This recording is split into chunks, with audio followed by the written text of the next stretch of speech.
Prime time news bulletin को पेश करने में ताउन किया है Jamiatul Muflihat and Falah group of schools Hyderabad.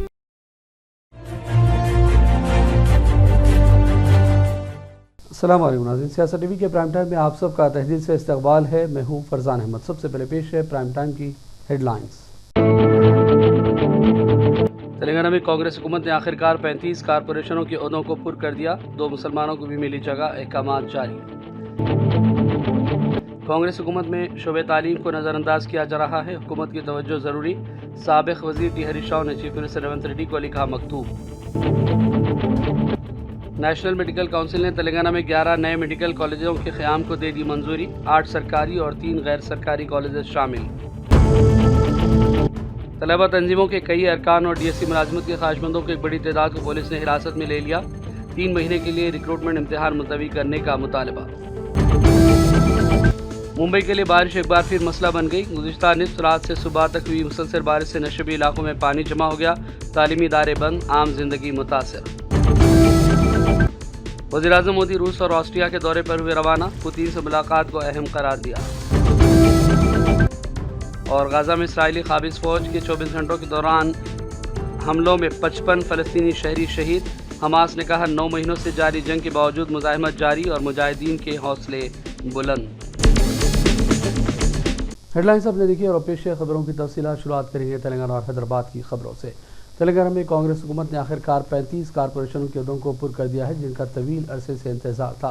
हुकूमत ने कई कारपोरेशनों में चेयरमैन की तकर्री के अहकामात जारी कर दिए। Telangana state industrial infrastructure corporation के चेयरपर्सन की हैसियत से संगारेड्डी के साबिक़ MLA जगारेड्डी की अहलिया निर्मला रेड्डी को मुकर्रर किया गया। सरा भद्राचलम के साबिक़ MLA P वीरैया को फॉरेस्ट डेवलपमेंट कॉरपोरेशन का चेयरमैन और साबिक़ MLA E अनिल को माइनिंग कॉरपोरेशन का चेयरमैन बनाया गया। हुकूमत के चीफ सेक्रेटरी ने तमाम 35 कारपोरेशनों के चेयरमैनों की तकर्री के अहकामात जारी कर दिए।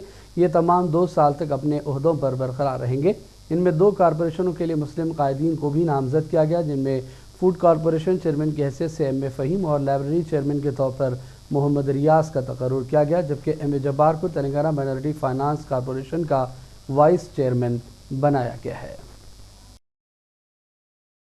साबिक़ वज़ीर और BRS leader T Harish Rao ने चीफ मिनिस्टर रेवंत रेड्डी को लिखे गए मकतूब में इल्ज़ाम लगाया कि कांग्रेस हुकूमत में तालीम को नज़रअंदाज किया जा रहा है। हरीश राव ने चीफ मिनिस्टर से अपील की कि वो स्कूली तालीम को बेहतर बनाने के लिए इक़दामात करें और इससे जुड़े तमाम मसाइल हल करें। हरीश राव ने कहा कि KCR ने अपने दौर हुकूमत में तालीम के फ़रोग़ को काफ़ी अहमियत दी थी। नेशनल मेडिकल काउंसिल ने तेलंगाना में 11 नए मेडिकल कॉलेजों के क़याम को मंजूरी दे दी। इनमें 8 सरकारी और 3 गैर सरकारी कॉलेजेस शामिल हैं। सरकारी मेडिकल कॉलेज जोगालांबा, मेदक, मुलुगु, महेश्वरम, नरसमपेट, उदबुल्लापुर, यादाद्री और नारायणपेट में कायम होंगे। मुल्क भर में 113 मेडिकल कॉलेजेस के क़याम को मंजूरी दी गई। उत्तर प्रदेश में 22 नए मेडिकल कॉलेजेस कायम किए जा रहे हैं। रियासती वज़ीर सेहत दामोदर राज नरसिम्हा ने मोहम्मदनगर में तामीर किए जाने वाले 1225 बिस्तरों वाले सुपर स्पेशलिटी हॉस्पिटल के तामीरी कामों का जायज़ा लिया और अहदेदारों को हिदायत दी गई कि वो इस साल दिसंबर तक तामीर का काम तेज़ी के साथ मुकम्मल कर लें। रियासती वज़ीर सेहत ने कहा कि तेलंगाना हुकूमत आम लोगों को ज़्यादा बेहतर और ज़्यादा मेयारी तिब्बी इमदाद फराहम करना चाहती है। शहरी हकूक़ के तहफ़्फ़ुज़ की तंजीम association for protection of civil rights की जानिब से नए फौजदारी क़वानीन से मुताल्लिक़ शऊर बेदारी और आगाही programme Madina education centre Hyderabad में मुनक़िद किया गया। Advocate Veer Raghunath, senior advocate और साबिक़ सदर Telangana high court advocate association और दीगर ने इससे खिताब किया। नए फौजदारी क़वानीन के तहत अवामी हकूक़ की पामारी पर एहतजाज की सूरत में लोगों को न सिर्फ गिरफ्तार किया जा सकता है बल्कि जेलों में भी बंद रखा जा सकता है। दानिशवरों ने इस हवाले से फ़िक्रमंदी का इज़हार किया। अदालती फ़ैसलों में इंसाफ की उम्मीदें कम होने पर भी तशवीश का इज़हार किया गया। मारिया आरिफुद्दीन के शुक्रिया पर सेमिनार अख्ताम को पहुँचा। Thereafter, it becomes the Act. Subsequently, by notification of the Government of India in official gazette, it is tabled date and it becomes the law. This is the procedure. When the bill came into Rajya Sabha, I'm sure all of you might be remembering, more than 150 members of Parliament were suspended. Under suspension, this bill was passed. That is the biggest drawback, and if I'll not be exaggerating if I use the word flaw. This is the biggest flaw in the bill, because in the sense that the discussion, the debate and the inputs of the opposition parties have not been taken into consideration. You take it the BNS or the BNSS or the BS8, evidence act, the form of ones. That is the first most important thing. He gets his identity through his caste. A man gets his identity through his class. That was the thing. Now, by virtue of the Ambedkar, by virtue of the struggles, we could able to get the Indian Constitution certain important rights which are codified in fundamental rights. अगर तुम कुछ भी कानून बनाओ, वो कानून should be in tune with the fundamental rights. लेके आओ आप कानून, लेकिन कानून should be in tune, consonance with the fundamental rights. Telangana के chief minister A Revanth Reddy ने साबिक चीफ मिनिस्टर आंजहानी डॉक्टर वाई.एस. राजशेखर रेड्डी के जरिए मुतारिफ कराई गई फलाही स्कीमों की सताइश की और कहा कि उन्होंने कौम के लिए काफ़ी खदमात अंजाम दी। रेवंत रेड्डी ने गांधी भवन में वाईएसआर की 75वीं यौम पैदाइश की तकरीबात से खिताब किया, जबकि इससे कबल रेवंत रेड्डी और दीगर कांग्रेस कायदीन ने वाईएसआर तस्वीरी नुमाइश का भी इफ्तिताह किया। इससे पहले चीफ मिनिस्टर, वज़रा और दीगर सीनियर कायदीन ने पंजागट्टा में वाक़ वाईएसआर के मुजस्समे पर फूल निछावर किए और उन्हें खिराज पेश किया। ఆ ఉత్సవాలను తెలంగాణ కాంగ్రెస్ పార్టీ ఏర్పాటు చేసి ఈ కార్యక్రమానికి AICC joint secretary Telangana incharge Deepa Das Munshi గారిని, ఉప ముఖ్యమంత్రి వర్యులు పట్టి విక్రమార్క గారిని, మాజీ రాజ్యసభ సభ్యులు డాక్టర్ వైఎస్ రాజశేఖర్ రెడ్డి గారికి అత్యంత సన్నిహితులు డాక్టర్ కేవీపీ రామచంద్రరావు గారిని, ఇతర పార్లమెంట్ సభ్యులను, శాసన సభ్యులను ఈ కార్యక్రమానికి ఆహ్వానించి ఈ కార్యక్రమంలో కాంగ్రెస్ పార్టీ కార్యకర్తలు, డాక్టర్ వైఎస్ఆర్ అభిమానులందరూ కూడా పాల్గొని వారితో తమకున్న అనుబంధాన్ని, వారు ప్రధాన ప్రతిపక్ష నాయకుడిగా, ఉమ్మడి రాష్ట్ర ముఖ్యమంత్రిగా వారు అమలు చేసిన సంక్షేమము, వారు కొనసాగించిన అభివృద్ధి ఈ రోజు ప్రత్యేక రాష్ట్రం తెలంగాణ ప్రజలకు కూడా ఎంతో ఉపయోగపడుతుందన్న విషయాన్ని ఈ రోజు మనం అందరం ఇక్కడ స్మరించుకోవాల్సిన సందర్భం. డాక్టర్ వైఎస్ రాజశేఖర రెడ్డి గారి పేరు వినిపిస్తే కాంగ్రెస్ పార్టీకి, ఉమ్మడి ఆంధ్రప్రదేశ్కే కాదు ఈ దేశంలో సంక్షేమం గుర్తు చేసే పేరు డాక్టర్ వైఎస్ఆర్. ఏ రాష్ట్రంలో ఎన్నికలు జరిగినా, ఏ రాజకీయ పార్టీ అయినా సంక్షేమ పథకాల గురించి ఆలోచన చేయాల్సి వచ్చినప్పుడు 2004లో వారు ముఖ్యమంత్రిగా బాధ్యతలు చేపట్టినప్పుడు తీసుకున్న నిర్ణయాలు, అమలు చేసిన విధానాన్ని అన్ని రాజకీయ పార్టీలు నాయకులు గుర్తు చేసుకొని మరీ तेलंगाना कांग्रेस अखिलेती कायदीन ने भी वाई.एस. राजशेखर रेड्डी की खिदमात को खिराज पेश किया। उन्होंने कहा कि डॉक्टर राजशेखर रेड्डी न सिर्फ आंध्र प्रदेश बल्कि हिंदुस्तान के अजीम कायद थे जिन्होंने रियासत और मुल्क की खिदमात अंजाम दी। कांग्रेस अखिलेती कायद एस के अफजलुद्दीन ने इस मौके पर सियासत टीवी से बातचीत भी की। रियासत तेलंगाना के नायब वज़ीर आला भट्टी विक्रमा साहब, महेश गौड़ कारगुजार सदर प्रदेश कांग्रेस और केपी रामचंद्रराव साबिक मुशीर राजशेखर रेड्डी गवर्नमेंट के अलावा जनाब मोहम्मद अली शब्बीर साबिक वज़ीर, मौजूदा मुशीर SC, ST, BC वो भी हमारी दावत को कबूल करते हुए प्रकाशम हॉल में आकर डॉक्टर वाई.एस. राजशेखर रेड्डी साहब की खिदमत को ज़बरदस्त करारी अक़ीदत पेश किया। और साथ ही साथ क्योंकि राजशेखर रेड्डी साहब जब वज़ारत आला का अहदा संभाले उससे पहले मुझे याद है कि हम नुमाइंदगी कर रहे थे 2004 में मोहम्मद अली शब्बीर साहब की सदारत में, क़यादत में, कि मुसलमान जो SC से भी हमारे माशी हालात बदतर हैं, तालीम में पसमानदा हैं, उनको कानून के मुताबिक 5% तहफ़्फ़ुज़ात दिए जाएँ। क्योंकि सन 1956 में जब आंध्र प्रदेश तश्कील दिया गया था उस वक्त मुसलमानों का सरकारी मुलाजिमत में तनासुब 42% था। घटते घटते घटते 2004 में मैं बहुत खुश हूँ कि आप लोग सब आए हैं। राजशेखर रेड्डी जी का जन्मदिन यहाँ पे पालन हो रहे हैं, 75वां। आप कॉलेज छोड़ के यहाँ आए हैं, लेकिन अफजलुद्दीन भाई को मैं कहूँगी कि लोगों को जब बुलाते हैं आप जन्मदिन है तो थोड़ा मीठा उनको देना चाहिए, तो थोड़ा मीठा भी दीजिए। कुछ मिठास के साथ सिर्फ ताली बजाने के लिए किसी को मत दीजिए। और यहाँ पे जो लड़कियाँ हैं, आप लोग बहुत मुश्किल का सामना करते हुए, ज़्यादातर हैदराबाद में मैं देख चुकी हूँ, बहुत लोगों से मैं बात कर चुकी हूँ, बहुत मुश्किलात की सामना करते हुए आप पढ़ते हो। और पढ़ाई के बीचों बीच किसी लोग की, कुछ लोगों का शादी भी हो जाता है, पढ़ाई भी खत्म नहीं हो पाती है। तो आप लोग भी घर में लड़ो कि हम लोग पढ़ाई खत्म करेंगे और अपने पैरों में हम खड़े होंगे। ये सबसे बड़ी बात है। जब ये होगा तो और अब लेते हैं छोटा सा ब्रेक के बाद दोबारा हाजिर होंगे। Jamiatul मुफलिहात and Falah group of schools नए तालीमी साल के लिए दाखिले जारी है। नर्सरी तक 10th इंग्लिश और उर्दू मीडियम, इस्लामी स्टडीज, नाजिला व हिफ्स और आलिमियत कोर्स के साथ इसके अलावा 10वीं जमात कामयाब लड़के व लड़कियों के लिए 3 साला आलिम कोर्स, फजीलत और तदरीस शोबे हिफ्स। हमारे ब्रांचेस कोत्तापेट, बालापुर, शरीफ नगर, RCI रोड और किशनबाग। लड़के और लड़कियों के लिए हॉस्टल और ट्रांसपोर्ट की सहूलत के अलावा सेपरेट बिल्डिंग्स। अपने बच्चों की दीनों दुनिया की मियारी तालीम के लिए जल्दी कीजिए, दाखिले महदूद हैं।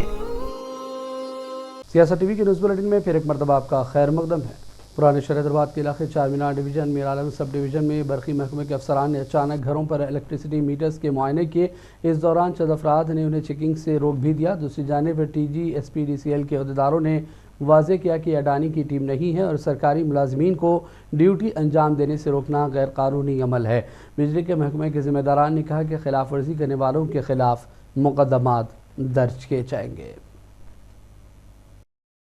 तेलंगाना की तलबा तंजीमों के कई अरकान और DSC मुलाजमत के ख्वाहिशमंदों की एक बड़ी तादाद को उस वक्त हिरासत में ले लिया गया जब उन्होंने सैफाबाद में कमिश्नर और डायरेक्टर स्कूल एजुकेशन के दफ्तर पर एहतजाज किया। एहतजाजी कॉल के बाद सैकड़ों DSC के उम्मीदवार और तलबा तंजीमें सैफाबाद में स्कूल एजुकेशन ऑफिस के पास जमा हुई और हुकाम से भर्ती के इम्तहान को 3 महीनों के लिए मुलतवी करने का मुतालबा किया गया। जब मुजाहिरीन सड़क पर बैठ गए तो पुलिस हरकत में आई और उन्हें हिफाजती तहवील में ले लिया। पुलिस ने उन्हें गोशा महल पुलिस स्टेशन को मुंतकिल कर दिया।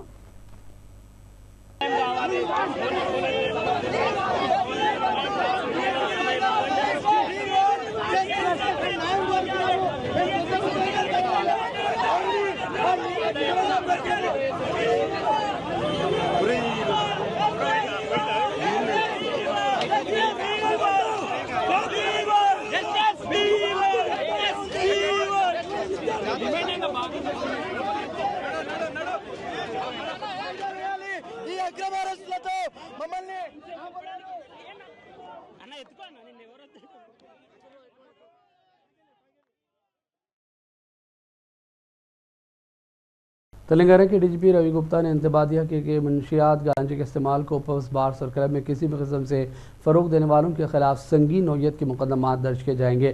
उन्होंने कहा कि जायदाद को जब्त करते हुए मुंशियात सप्लाई करने वाले, उसका इस्तेमाल करने वालों को जेल भेजा जाएगा। DGP ने कहा कि हुकूमत और महकमा पुलिस सख्त क़वानीन नाफिज करते हुए मुंशियात के इस्तेमाल और सप्लाई करने वालों को रोकने के लिए पाबंद अहद हैं। DGP ने यह भी कहा कि हमारी पहली तरजीह ड्रग्स की लानत को आहनी पंजे से निमटना है।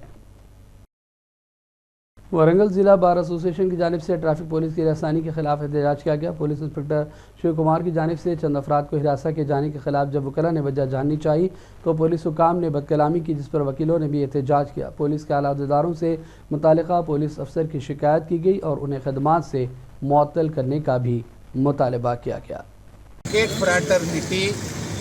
are condemning the act of the Circle Inspector of Police, and we request the higher authority to suspend or transfer the Circle Inspector of Police from that station, because the attack is not on the individual advocate, the attack which has been done or made is on the total advocate fraternity.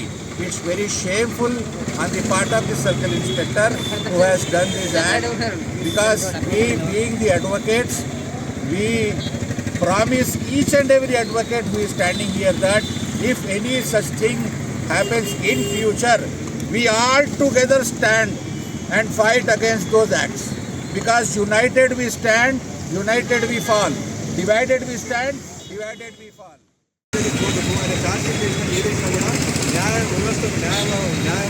Court పోల్చి వాళ్ళు రోజు పొద్దున వచ్చి evidence కానీ సాక్ష్యాలు కానీ వచ్చి ఇక్కడ ఇస్తారు.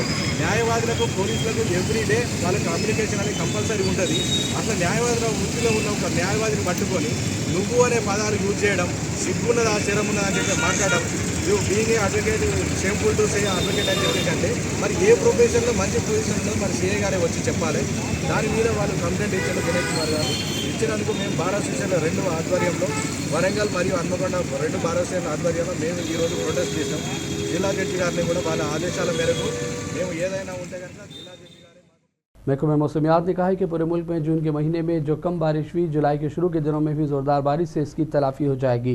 महकमा मौसमियात ने पेशकशी की है कि मुल्क के मुख्तलिफ इलाकों में आइंदा 2-3 दिनों के दौरान मज़ीद बारिश के इम्कान है। मंगल को भी बारिश होगी। आदिलाबाद, आसिफाबाद, मंचरियाल, निर्मल, मुलुगु, भदादरी, कोत्तागुड़म, संगारेड्डी अजला में बाज़ मकामात पर भारी बारिश की पेशकशी की गई है। और अब रुक करेंगे चंद अहम कौमी और आलमी खबरों की जानिब। वज़ीर-ए-आज़म मोदी 2 ममालिक के दौरे पर रवाना हो गए। उन्होंने अपनी रवानगी से कबल कहा कि वो अगले 3 दिन रूस और ऑस्ट्रिया में रहेंगे और दोनों ममालिक के साथ बाहमी ताल्लुकात और दीगर उमूर पर तफसीली तबादला ख्याल होगा। मोदी ने कहा कि रूसी दौरे में पुतिन से अहम उमूर पर गुफ्तगू की जाएगी। और उधर दूसरी जानिब कांग्रेस पार्टी ने मोदी के रूस के दौरे के हवाले से बयान दिया और शदीद तनकीद भी की है। जयराम रमेश ने कहा कि रूस की फ़ौज के लिए हिंदुस्तान से फ़ौजी भर्ती हो रहे हैं और मोदी इस पर खामोश है। रूस और हिंदुस्तान के बीच तिजारत और दीगर मामलात के हवाले से भी कांग्रेस लीडर जयराम रमेश ने चुभते हुए सवाल किए। पीएम मोदी से सबसे अहम सवाल ये पूछा गया कि क्या वो जंग वाले इलाके में रूसी फ़ौज के लिए लड़ रहे हिंदुस्तानी शहरियों की बहिफाजत वापसी को यकीनी बनाएंगे। आइए देखते हैं जयराम रमेश का ये बयान। देखिए, हमने आज उनसे 3 सवाल पूछे। एक सवाल तो ये पूछा है कि देखिए, मनमोहन सिंह जी और पुतिन और जो वहाँ के प्रधानमंत्री हैं दिमित्री मेडवेडेव, उनके बीच में तो उनके 10 साल के कार्यकाल में 16 बार उन दोनों के बीच में मुलाकात हुई और पुतिन और नॉन बायोलॉजिकल प्रधानमंत्री के बीच में 10 साल में सिर्फ 11 बार मुलाकात हुई है। क्या कुछ वातावरण ठंडा हुआ है पुतिन और मोदी के बीच में? पहला सवाल।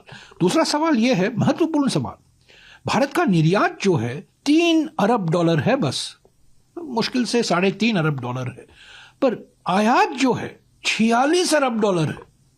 यह भयंकर व्यापार असंतुलन है, व्यापार घाटा है। इसको हम संभाल नहीं पाएंगे। यानी कि हमारे उद्योग, हमारे व्यापारियों पर नुकसान हो रहा है इतने बड़े व्यापार घाटे से। तो क्या हमारे नॉन बायोलॉजिकल प्रधानमंत्री की क्या रणनीति है? क्या वो रूस के राष्ट्रपति से इसके बारे में बातचीत करेंगे? और तीसरा सवाल, महत्वपूर्ण सवाल, 50 युवा भारत के रूस के सेना में भर्ती हुए हैं। यानी कि यहां भी अग्निवीर, वहां भी अग्निवीर। 2 लोगों की मौत हुई है, 2 युवाओं की मौत हुई है युद्ध में। पर यह क्या दर्शाता है कि हमारे युवा रूस के आर्मी में भर्ती हो रहे हैं। यानी कि यहां गरीबी है, बेरोजगारी यहां है, उनको रोजगार नहीं मिलता, पेपर लीक होता है, कहीं सरकारी नौकरियों में भर्ती नहीं हो पाते, निजी कंपनियों में रोजगार नहीं मिलता और रूस के आर्मी में जाके भर्ती होते हैं 50 लोग। वहां के हमारे दूतावास ने माना है कि 50 युवा रूस के आर्मी में लड़ रहे हैं। हमारे नागरिक हैं और रूस के आर्मी में लड़ रहे हैं और 2 की मौत हुई है। तो क्यों हमारे नॉन बायोलॉजिकल प्रधानमंत्री इस पर चुप हैं? इस उठाना चाहिए। क्या ये हमारे युवाओं के साथ ये खिलवाड़ नहीं है कि वो इतने मजबूर हो गए हैं कि रूस की आर्मी में उनको भर्ती करना पड़ा? किसने भर्ती कराया? किस ठेकेदार ने भर्ती कराया? क्यों कराया? ये बताना चाहिए ना। तो ये सब सवाल उठते हैं। मुंबई के लिए बारिश एक बार फिर बड़ा मसला बन गई। गुज़िश्ता निस्फ रात से आज सुबह तक भी मुसलसल बारिश से नशेबी इलाकों में पानी भर गया, जिसकी वजह से सड़कें नदियों में तब्दील हो गई। कई मकामात पर लोगों की गाड़ियां बंद हो गई, जो आमदोरफ्त में मजीद मसला पैदा कर रही हैं। बारिश और पानी जमा होने की वजह से मुंबई के कई इलाकों में आज स्कूल और तालीमी इदारे बंद रहे। सड़कों पर पानी जमा होने से ट्रैफिक जाम है और पटरियों पर भी पानी की वजह से ट्रेनों की रफ्तार रुक गई है। कई लोकल ट्रेनों को मनसूख भी कर दिया गया। कुछ जगहों पर लोकल ट्रेनें आहिस्ता चल रही हैं। मुंबई में रात भर हुई तेज़ बारिश की वजह से नशेबी इलाके ज़ेर आब आ गए। लोग दफ्तर जाने के लिए घरों से निकले, लेकिन पानी भर जाने के बाद उन्हें शदीद ट्रैफिक जाम का सामना करना पड़ा। इस दौरान चीफ मिनिस्टर महाराष्ट्र एकनाथ शिंदे ने कहा कि शदीद ज़रूरत के तहत ही घरों से बाहर निकले। नहीं, अभी जो बारिश हुई है रात से, ये ज़्यादा हुई है। 65 mm से ज़्यादा होती है तो अतिवृष्टि जैसी परिस्थिति होती है। अभी तो 267 से 300 mm बारिश गिरी है। ये बारिश जो है ये कम समय में गिरी है और जो पूरी तरह व्यवस्था जो है कैरिंग कैपेसिटी है उससे बहुत ज़्यादा, कई गुना ज़्यादा ये बारिश हुई है। और इसलिए रेलवे के ट्रैक पे भी पानी आया है। पंप, रेलवे ने 200 पंप लगाया है, 480 पंप कारपोरेशन के है, वो पूरी तेजी से काम कर रहे हैं और पानी फेंकने का काम शुरू है। और अभी आपने देखा कि ट्रेन भी ऐसा ऐसा सब शुरुआत हुई है और रोड में भी अभी हमने यहाँ पर देखा सब 5000 स्पॉट इसमें दिखते हैं। सब रोड पे अभी ट्रैफिक शुरू हुई है और सब जगह पे जो जो वाटर लॉगिंग वाले स्पॉट है, बीएमसी के बड़े अधिकारी जो वरिष्ठ है वो वहाँ खड़े है, वो भी दिखाई दिया। और इसलिए पूरी सिस्टम जो है स्टेट डिजास्टर, रेलवे, एनडीआरएफ और बीएमसी, ये पूरी तरह इसको फेस करने के लिए पूरी तरह अलर्ट है और सब लोग काम कर रहे हैं। अभी जैसे ही ये मैंने कहा कि ये मिठी रिवर और पोइसर, ये रिवर जो है ये इसकी कैरिंग कैपेसिटी बढ़ाने का काम शुरू है, फ्लड गेट डालने का काम शुरू है। अभी 7 पंपिंग स्टेशन बन रहे हैं। ये पंपिंग स्टेशन जो है अभी विदाउट ट्रीटमेंट पानी जा रहा है। ये कितने सालों से है। अब जब हमारी सरकार बन गई तब पहले काम हमने वही हाथ में लिया कि सब जगह जो भी समुद्र में पानी जाएगा वो पूरी तरह ट्रीटमेंट होकर जाएगा, पोल्यूटेड वाटर जाएगा नहीं। और इसलिए उसके ऊपर काम कर रहे हैं। माइक्रो टनलिंग हुआ है, ये होल्डिंग पॉन्ड हुए हैं, ये पहली बार हुआ है। और इसलिए ये जो भी ये फ्लड के लिए जो सिस्टम, जो उपाय करना है वो सब ये बीएमसी और रेलवे और सब लोग मिलकर कर रहे हैं। और निश्चित रूप से उसका अब जो इतनी बारिश होने के बावजूद अभी हमने देखा कि कई रोड तो पूरे पानी में थे, लेकिन वो पानी इतने तेजी से डिस्चार्ज हो रहा है उसका पानी का कि वहाँ रोड खुले हो रहे हैं। इसलिए ईस्टर्न और वेस्टर्न रोड भी शुरू हुए, ट्रेन भी शुरू हुई है। अभी सिर्फ हाईटाइड का एक सूचना मिली है, अलर्ट मिला है, उसमें भी थोड़ा बारिश कम हो रहे तो उसको भी हम ठीक से टैकल कर सकते हैं।